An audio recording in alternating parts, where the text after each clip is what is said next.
Doctora, Buenas tardes. ¿habéis visto la disposición de los profesores José? Sí, de agua. ¿Ves? Gracias. Sí, bueno, ¿qué tal, doctora? ¿Qué tal? ¿Cómo está? El nuevo sistema procesal adversarial Sí. modifica necesariamente el perfil del juez penal, es una pregunta. Y si fuera así, ¿cómo describiría ese nuevo perfil del juez penal? Sí, el nuevo sistema procesal sí modifica completamente tanto el perfil del juez como qué es lo que la Constitución exige del juez. ¿Sí? Nosotros pasamos de un sistema de reglas a un sistema de principios. Entonces, esto necesariamente tiene su impacto en el perfil del juez, es decir, tiene que ser proactivo, tiene que ser una persona que tiene que asumir un liderazgo en la audiencia.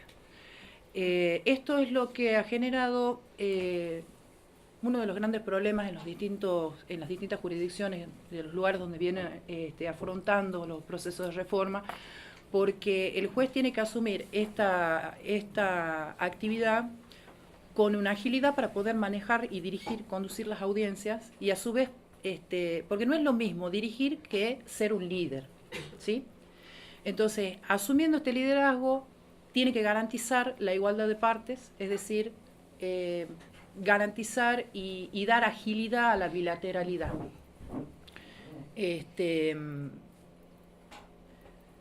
El nuevo sistema adversarial no quiere decir que las partes toman el control de las audiencias, sino que el juez las dirige y va a ser justamente la garantía de esa bilateralidad.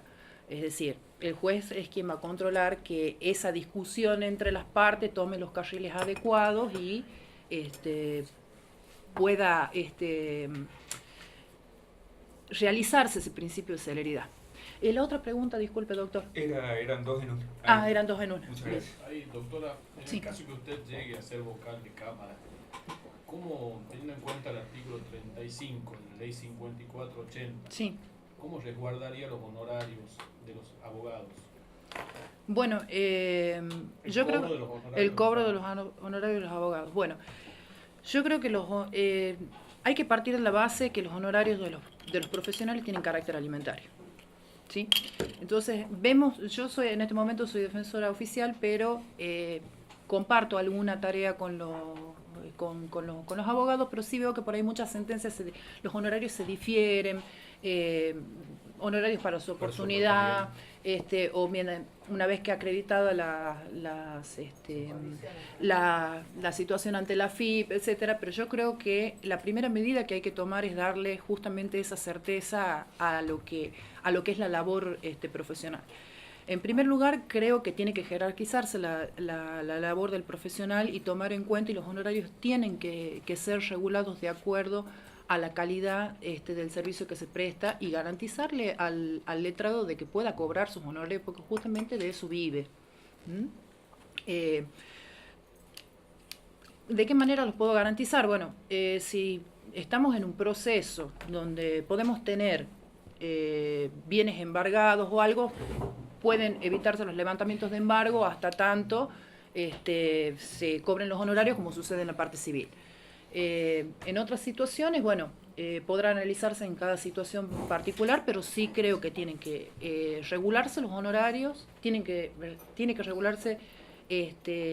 regularse buenos honorarios al abogado particular. Gracias. Carolina, Sí. felicitarte porque Gracias. en cada concurso que participas integras una terna. Gracias. No es frecuente. Me gustaría saber cómo te estás preparando para afrontar el nuevo sistema. Uh-huh. Bueno, hay distintos cursos.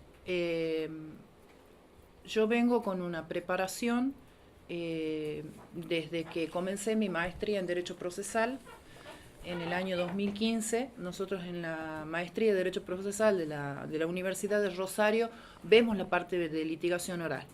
Luego tenemos una etapa de investigación donde necesariamente hay que prepararse. Al estar trabajando en mi tesis, tengo lo que es bibliografía en materia de litigación, de estrategias de litigación oral. También poseo en mi casa una videoteca con la cual trabajo para mi tesis.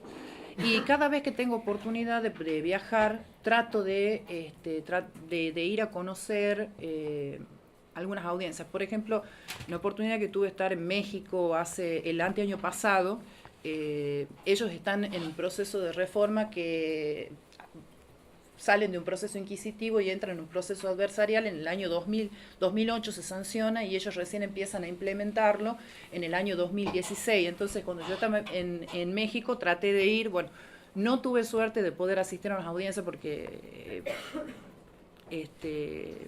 hubo un atentado en la fiscalía, entonces nos dijeron, fui para presenciar audiencia y nos dijeron, no es conveniente que esté porque, bueno, en ese momento mataron cinco integrantes del Ministerio Público Fiscal en la Fiscalía de Quintana Roo. Pero bueno, sí, no, la preparación también que me da el ejercicio de mi cargo, doctora. Nosotros estamos constantemente planteando, incluso en Concepción estamos implementando las audiencias preliminares, lo que es discusión entre las partes. Y bueno, más que nada lo que es mi formación, lo que es formación académica, me la brinda la maestría de Derecho Procesal, donde sí vemos en profundidad lo que es proceso de reformas y lo que es estrategia de litigación. Y desde tu posición en la Defensoría, ¿cómo ves a los actores, a los operadores con respecto al nuevo sistema en cuanto a capacitación? En cuanto a capacitación, bueno, yo creo que habría que apostar a crear capacitaciones de acuerdo al rol que cada uno va a cumplir en el proceso. Por ejemplo, organizamos una capacitación, pero veo que esa capacitación es general, donde participamos jueces, defensores, fiscales. Entonces, por ahí muchas veces la preparación de cómo debe ser o cómo vamos a cumplir el rol que cada uno va a tener en el nuevo sistema, creo que se va diluyendo. Entonces, sí sería bueno que cada parte, o sea, Ministerio Público, jueces, defensores, a los cuales también se los puede incluir, se los debe incluir a los abogados en la matrícula, porque en definitiva van a cumplir la misma tarea que los defensores, que van a cumplir los defensores oficiales, hacer una capacitación de acuerdo con una visión y una orientación hacia el rol específica, porque si no corremos el riesgo de que nos suceda lo que actualmente le está sucediendo a México en la implementación del nuevo sistema adversarial, que es los fiscales no comprenden todavía adecuadamente su rol, no saben cómo expresar sus pensamientos, cómo dirigir, entonces las audiencias terminan dilatándose en 3 horas y media. Sí. Creo que la escuché, no conozco Sí. el paso que ha dado en México, del Sí. inquisitivo Sí, a la sí, verdad. doctor. Es el problema de los fiscales, dictaminaban y han pasado a tener que... Exactamente, también lo tenían doctor, los defensores, porque al pasar de un sistema totalmente escrito en México, un sistema oral, lo que les costaba en la audiencia es justamente reflejar los pensamientos o las ideas, plasmarla en la oralidad. Y también le sucedía a los jueces donde a los jueces les costaba asumir este rol de liderazgo del que vengo haciendo referencia. Está bien. Doctora, Gracias. Sí. felicitaciones Gracias, doctor. por su concurso. ¿Qué opinión tiene usted respecto al CPP? Perdón, doctor. ¿Qué opinión tiene respecto al nuevo código que en algún sí. momento se implementará? Breve. Breve. Virtudes y fortaleza, y qué debilidades le ve. Una opinión. Bueno, en cuanto a fortalezas, yo creo que es un paso muy importante que da la provincia, es un avance, porque esto significa aportarle celeridad a los procesos penales, bajar los niveles de impunidad, aportarle transparencia al proceso y generar espacios donde las partes se pueden encontrar. ¿En qué sentido? Muchas veces los conflictos penales pueden tomar caminos alternativos donde los conflictos pueden solucionarse de otra manera. Por ejemplo, conciliación, reparación total del daño, etc. ¿Cuáles son las debilidades que yo le puedo ver?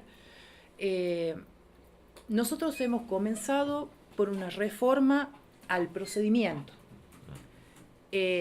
y todavía no hemos adecuado las instituciones a ese procedimiento.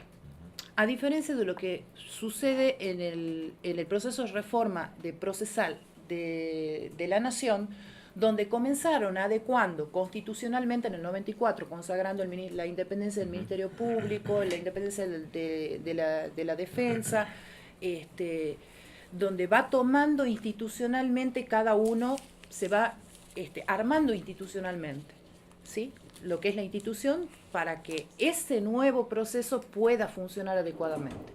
Lo que a nosotros nos está faltando es justamente darle forma a estas instituciones, colegio de jueces, tribunal de impugnación, la designación del Ministerio de la Defensa, trabajar para poder aportarles a cada una de las partes. Es decir, el Ministerio Público está trabajando sobre eso, pero la Defensa Pública necesita también un equipo multidisciplinario para También. poder garantizar esa igualdad de armas. Ujú. ¿Mm?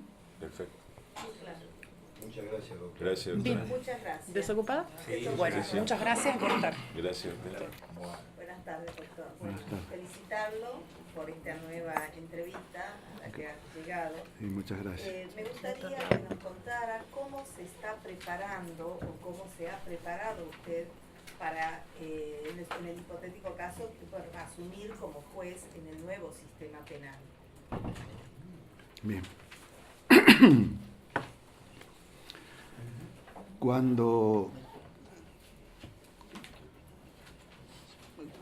se nombró la comisión para la redacción del nuevo código, ahí tomamos conciencia en Concepción de que en algún momento, más tarde o más temprano, teníamos que encarar la puesta en marcha del nuevo sistema, porque la comisión se iba a expedir o sacar el código, salir la ley, y Concepción iba a ser la punta de lanza.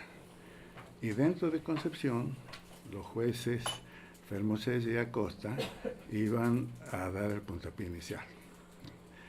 Entonces yo me pregunté, bueno, ¿qué hago? ¿Cómo me preparo para este nuevo sistema? Entonces me propuse 3 cosas. Yo digo, me parece que es necesario hacer 3 cosas. Primero, conocerlo al sistema. Porque en realidad yo el sistema no tenía idea, no lo conocía. Cuando vino Binder acá nos sorprendió a todos. Bueno, tuve tiempo suficiente, desde el año 2014, creo que es que lo de la comisión hasta ahora, tuve tiempo suficiente de estudiarlo al sistema y creo que lo conozco bien.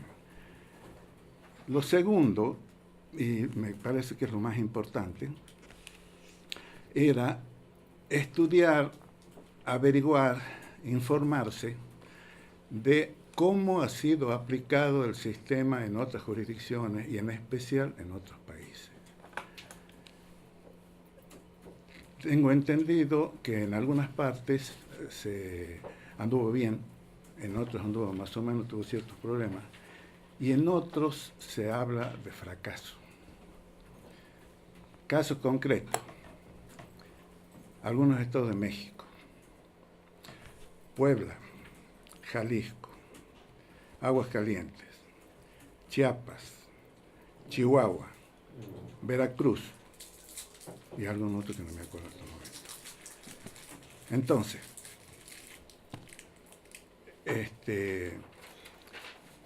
dije, debo aprender yo de las experiencias buenas y malas de estos países. Y hay 4 países de los cuales me ha proporcionado mucha información, que son Perú, Ecuador, México y Colombia. En especial México y Colombia. De Colombia he conseguido muchísimo material, información extraordinaria en la parte jurídica. Y de México he conseguido muchísima información sobre la implementación, o sea, los problemas que tuvo México en la implementación y los problemas, las cosas que se presentaron en Colombia desde el punto de vista jurídico. Con Colombia puedo decir que hice un descubrimiento. Descubrí un filón, una mina de oro, y fue de casualidad. Resulta que estaba viendo un artículo en que se hablaba de un tema que a mí me interesaba, porque había varios temas de este sistema adversarial que me tiene muy preocupado. Y hablando de uno de esos temas que escribía, tuvo una frase muy ácida. Y yo le voy a ver qué es lo que pasa. Y entro al asunto. Y lo mejor que podía haber hecho. Era en el mes de febrero y marzo del año pasado. En esos 2 meses he conseguido más información y material que en los 3 años anteriores. Porque resulta que Colombia había puesto el sistema adversarial en la Constitución. Entonces, los que estaban de parte del sistema adversarial creyeron, aprovechando la reforma constitucional, creyeron de que de ese modo lo iban a imponer al sistema puro, porque los adversarialistas quieren que se establezca el sistema puro. Hasta ahora en ningún país se hizo así.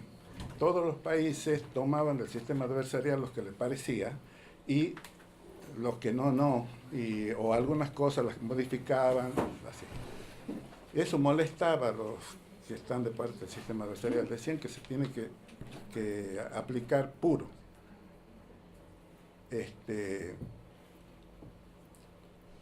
Entonces comenzaron los conflictos, que al estar el sistema adversarial en la Constitución, los adversarialistas querían que se aplique de forma pura.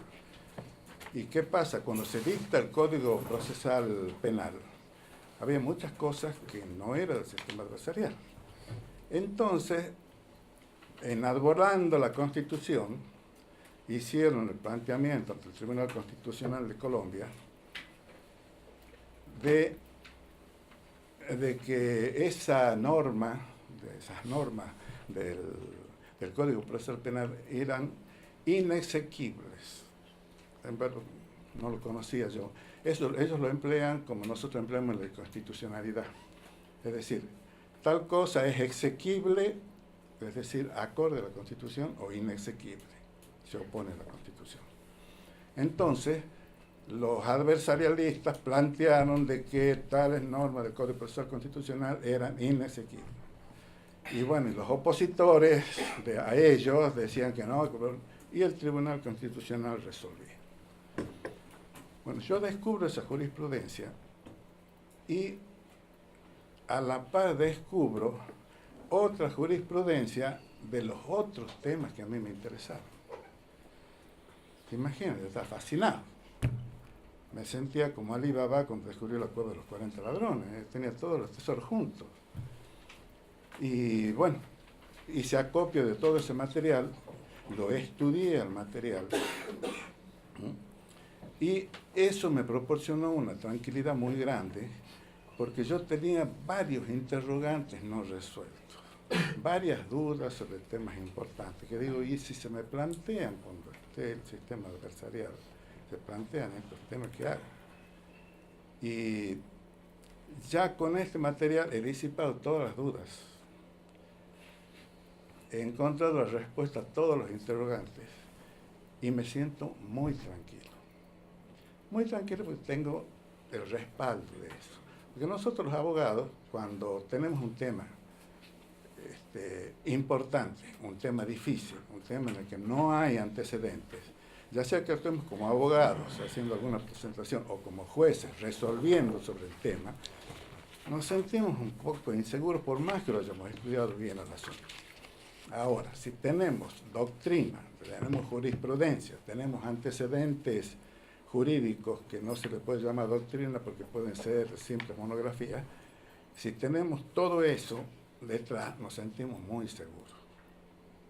Y eso es lo que ocurre conmigo ahora. Me siento muy seguro porque ya disipé todas las dudas. Y el tercer paso era adiestrarme.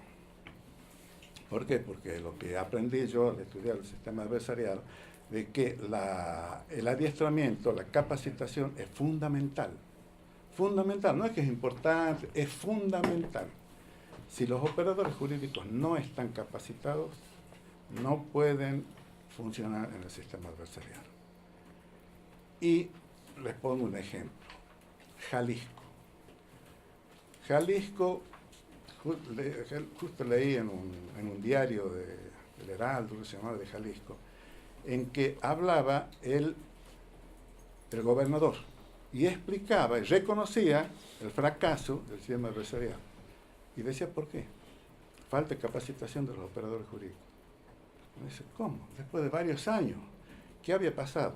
Y lo explica el gobernador.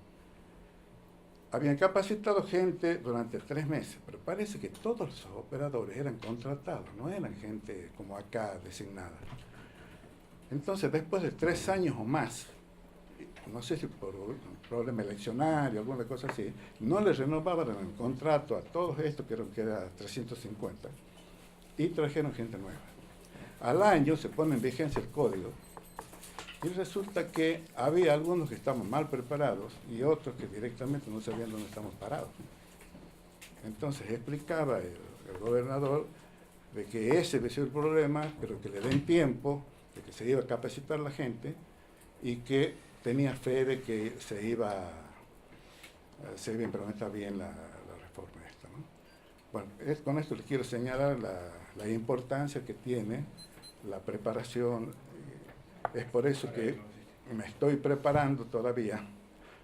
Pasado mañana viajo a Entre Ríos a un primer encuentro de sistemas acusatorios, algo así se llama.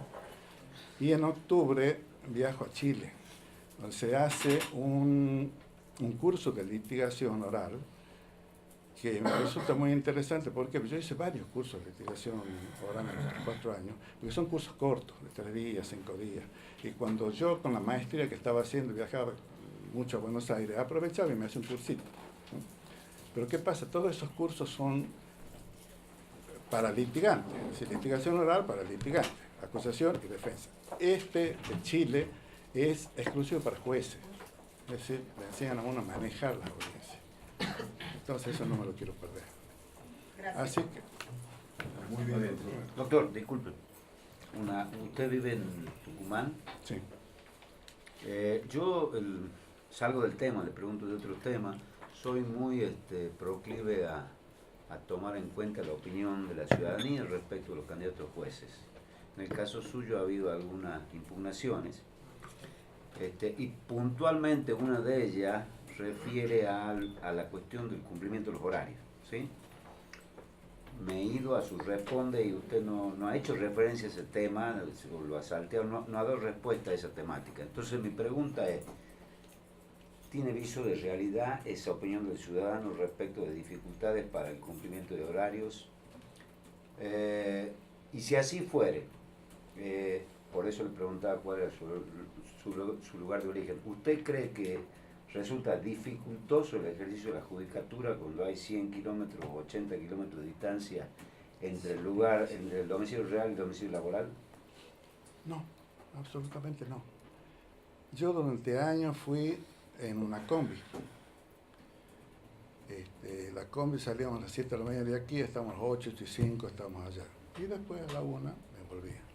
Lo que pasa es que después esa combi no pudo ir más porque no le renovaron la licencia y justo nos desdoblan el turno. Muchos no saben eso. O sea que tenemos el turno matutino de 7 a 1 y el turno vespertino de 1 a 7. O sea que el juez se tiene que repartir un poco en el turno matutino y un poco en el turno vespertino. Entonces no hay ningún problema con horario. Ahora yo voy en una camioneta, estoy en 45 minutos allá. Por supuesto, no me voy a las 8 de la mañana, porque me tengo que quedar hasta la tarde. No voy a estar de 8 a 7 de la tarde. Y con respecto a eso que hace el ciudadano, la impugnación, hace ya años que esta persona me viene acusando. Me hizo aproximadamente, que la debe conocer el doctor Estofán, debe ser 10 o 12 denuncias que me va haciendo en la corte. Dice un montón de cosas, para mí está mal de la cabeza, ¿no? Dice, habla de coima, que mi secretario coimea, lo ataca. Yo veo solamente el tema de la dificultad en los horarios, lo otro usted lo ha contestado, yo he leído. Pero como sobre este tema no ha referido usted en su responde, digo, Quiero saber si hay alguna, si genera dificultades respecto de quien ejerce la función o la judicatura a esta distancia y la cosa que todos los días uno tiene que tomar un vehículo. No, por ejemplo, Volver a el que era la tarde. secretario mío, el doctor Núñez Campero, era secretario mío, ahora pasó a ser secretario de Cámara. Él también es de acá y viajaba más temprano todavía porque él al ser secretario tiene que cumplir horario y después se vuelve. No hay ningún problema. Muchas gracias. No hay ningún Muy problema. bien, Muchas doctor. gracias. Gracias, doctor. Muchas gracias. Gracias. Gracias. Bueno, Ángel, doctor, le pido permiso, presidente, para comenzar. Le damos la bienvenida al doctor. Ya. Queremos preguntarte, en el caso de que vos accedas al cargo de vocal de Cámara, ¿cómo resguardarías los honorarios de los abogados teniendo en cuenta el artículo 35 de la ley 5480? ¿Qué mecanismos usarías? Bueno, en principio, digamos, teniendo en cuenta el carácter alimentario que tienen los honorarios para los letrados, prevería la forma de que se puedan regular los mismos y para ellos que acompañen los recaudos necesarios que deben hacer o acompañar los letrados para que se puedan regular los honorarios. En ese sentido, si es que son acompañados de los recaudos fiscales, más que todo, una vez que eso suceda, se regularían los honorarios. En el caso de que no vayan acompañados, en el caso de que lo vayan acompañados de los recaudos fiscales, directamente se regularía con la sentencia los honorarios, teniendo en base, básicamente el resultado del pleito. Claro, pero para que el cobro del abogado sea sustentable, ¿cómo podrías vos garantizar? Y se podría garantizar, digamos, en parte, digamos, dictando una sentencia que luego pueda ser ejecutable válidamente sobre algún bien que sea de propiedad de la persona contra quien ha recaído la sentencia y que debe abonar los honorarios, de manera tal que sea ejecutable. ¿Sí? Podría adoptarse algún tipo de medida preventiva, pueden ser embargos o alguna otra medida que sea correspondiente según cada caso concreto, de manera tal que se asegure el pago de los honorarios. Presidente, ¿el nuevo sistema procesal adversarial modifica el perfil del juez penal? Del juez sí lo modifica. Bueno, en realidad lo modifica de todos los actores, operadores del sistema penal, defensores, fiscales, jueces, inclusive también de los abogados particulares, porque digamos las herramientas con que deben contar los operadores del sistema son diferentes a las que deberían haber contado o con las que cuentan dentro de un sistema inquisitivo. Básicamente, el sistema adversarial lo que plantea es la oralidad dentro del proceso, lo cual hace necesario que los actores adquieran habilidades de litigación oral.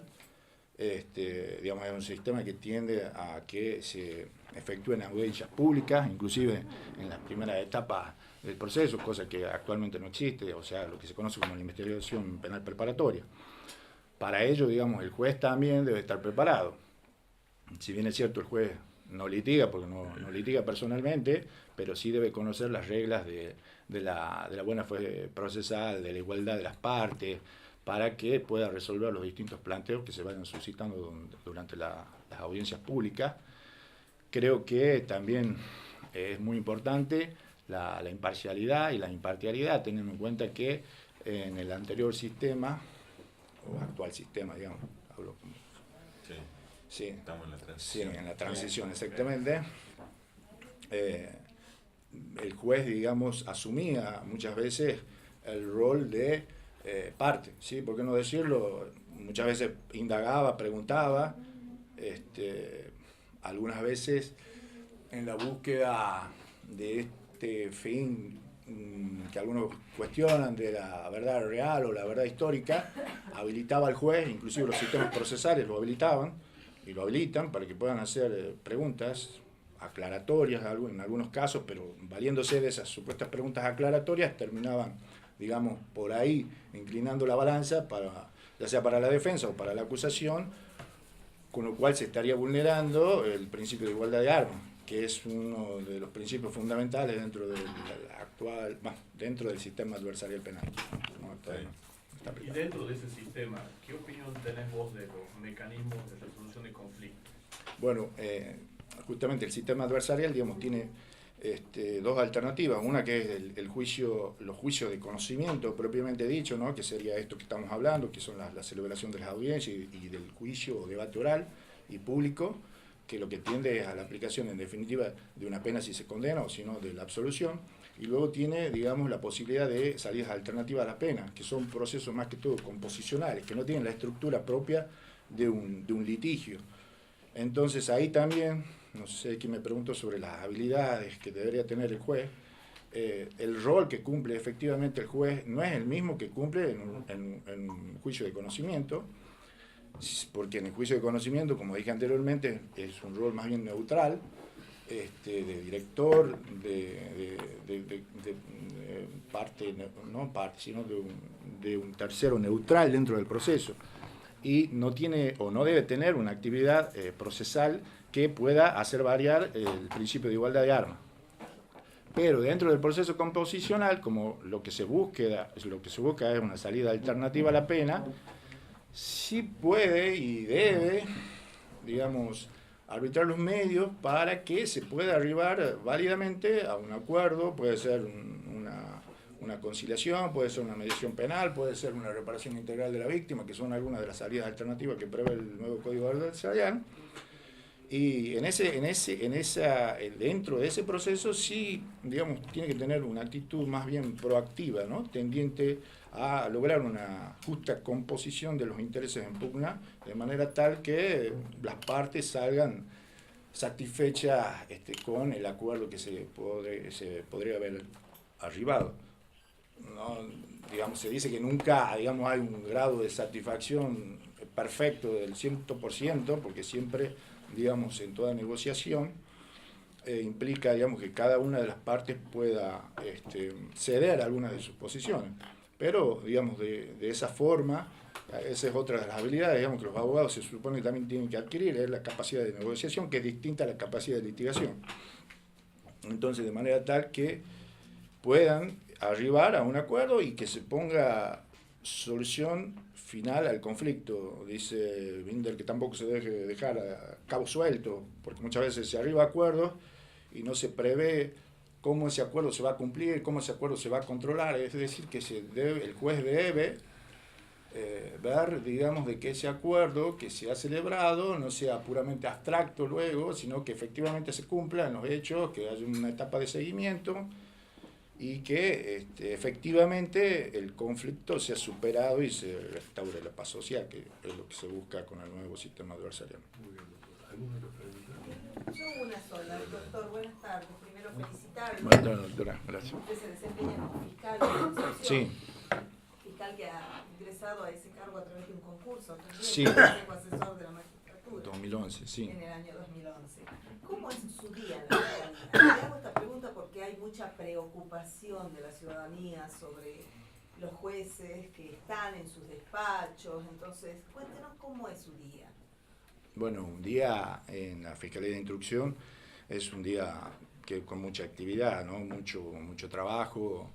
La actividad empieza temprano y la verdad, en teoría, concluye a las 13, pero nunca concluye a las 13, teniendo en cuenta que nosotros estamos sometidos a un sistema de turnos e inclusive muchas veces, como tenemos desdoblado el horario también, que es otra de las cuestiones que no todos los fueros lo tienen desdoblado el horario. Nosotros tenemos de 7 a 1 y de 13 a 19 horas, horario de atención al público y obviamente también a los letrados, lo cual implica, digamos, un sometimiento horario bastante importante. Desde ese punto de vista, sí, es una actividad con mucho movimiento. Las medidas que nosotros recibimos por parte de la policía o las medidas que solicitan las víctimas, muchas veces son en cualquier hora, a la mañana, a la tarde, los fines de semana, día sábado, domingo, feriado. Entonces la actividad, cuando uno, digamos, efectivamente tiene un compromiso con su labor, con su función, es una actividad bastante ardua, sí, casi le diría incesante, ¿no? Sí, básicamente el tiempo, el factor tiempo es fundamental en la Fiscalía de Instrucción. O sea, difícilmente alguien pueda desarrollar eficazmente una función como fiscal de instrucción si no, primero, no le dedica mucha cantidad de horas a su trabajo. Muchas gracias. Eso es todo, doctor. Bueno, Muchas gracias. muchas gracias. Gracias, Hasta doctor. luego. Porque bueno, son los mismos temas, prácticamente diferentes concursos, pero el mismo cargo. Claro, sí entiendo. Bueno, a disposición la doctora. Bueno, Patricia, ¿Qué tal? la felicito por haber accedido de nuevo a esta instancia. Gracias. En el testamento le pregunta, en el caso que usted sea vocal de Cámara, ¿qué mecanismos usaría para garantizar o asegurar el cobro de los honorarios profesionales de los letrados, teniendo en cuenta el artículo 35 de la ley 5480? Bueno, en primer lugar creo que es obligación en cada vez que se dicta una sentencia fijar los honorarios de los profesionales porque es una cuestión alimentaria. Entonces no estoy de acuerdo, porque también lo he vivido cuando ejercía la profesión, que no hace tanto, digamos, 7 años, de decir, bueno, los vamos a fijar en su oportunidad, pero ¿cuál es la oportunidad? O sea, nosotros terminamos una etapa y hay que cobrar y percibir los honorarios en esa etapa porque hay que vivir, a eso uno se dedica a un trabajo. Estoy hablando en el caso de los abogados litigantes.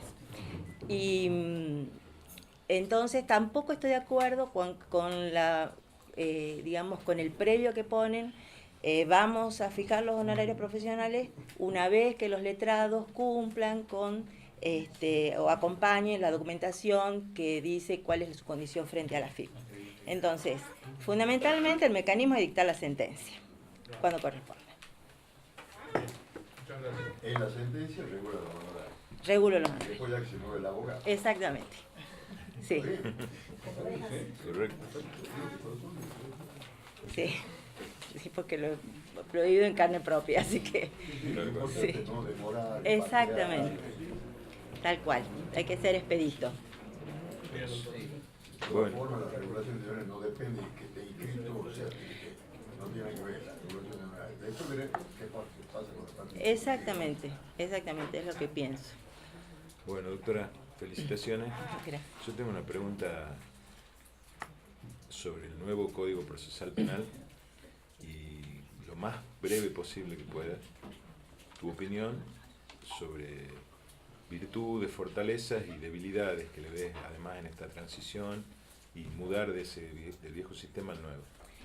Bueno, la verdad que virtudes muchas, porque en esta etapa yo siempre me gusta mirar la mitad llena del vaso. Digamos, soy positiva y con esto, con la implementación de las audiencias orales, de que todo lleva, digamos, a un acceso a la justicia, a que el trámite sea mucho más, el proceso, no el trámite, el proceso sea mucho más ágil, ¿verdad? Con respuestas más rápidas y de calidad, porque implica que todos las personas que están involucradas, tanto los jueces como los abogados defensores, como los fiscales, tienen que estar, digamos, a la altura de las circunstancias. Entonces, nos lleva a todo el equipo, digamos, que va a estar en pos de la justicia, a capacitarse, ¿verdad? Bueno, digamos, a brindar un servicio de justicia adecuado, ágil, de calidad, como es lo que está pidiendo la sociedad a gritos más o menos, porque hay muchas causas que están demoradas, no por negligencia, como a veces suele pensar la gente que está influenciada por los medios periodísticos, que no conocen el trabajo intenso que hacen todos los miembros de la justicia para llegar a una finalidad. Yo lo puedo hablar con conocimiento de causa porque estuve afuera y estoy adentro. Entonces es un gran esfuerzo todo el Poder Judicial para poder dar respuesta. Y lamentablemente a veces no se puede, porque si tengo 200 invitados y tengo un departamento de 4x4, bueno, entonces como que estoy medio limitado a veces. Entonces es bueno toda esta apertura, ¿verdad? Y le va a dar agilidad y respuestas prontas a una mayor cantidad de gente. ¿Alguna otra pregunta? Sí. Doctora, usted tiene referencia en cuanto a la situación de conflictividad social del sur de la provincia, porque está para vocal de la sala del Centro Judicial Concepción, en cuanto a los distintos delitos que existen, cuáles son los que están hoy en día con mayor causa, con mayor denuncia. Bueno, con mayor problema. Concepción, digamos, no es una isla en relación a la provincia, ¿verdad? Yo veo en general que han incrementado mucho los delitos de índole sexual. También hay muchos problemas, digamos, con el tema de las tierras, o de robo, pero no tanto como en la capital. La población carcelaria, que estuve averiguando, más o menos hay unas 350 personas alojadas, ¿verdad?, en la cárcel. Y bueno, están ocupadas haciendo tareas que me parece importante que le estén tratando de dar una salida laboral, que sería una alternativa para cuando vuelvan a obtener la libertad. Los departamentos que, digamos, a dónde se entraría, digamos, el tema de... ¿Usted dice la jurisdicción territorial? Sí, una especie Permiso, de se me quedó la cartera. Como mapa del delito, digamos, ¿cuáles serían los lugares más peligrosos? Así, digamos? Bueno, como en todos lados, el lugar más peligroso siempre es donde hay una mayor afluencia de gente, donde hay una mayor concentración de personas, que es en el centro, digamos, en el centro de Concepción, ¿verdad? Que eso es lo lógico, digamos, porque hay mayor número de personas, otro tipo de relaciones y es ahí donde hay una mayor cantidad de delitos. Bueno. Queda desocupado.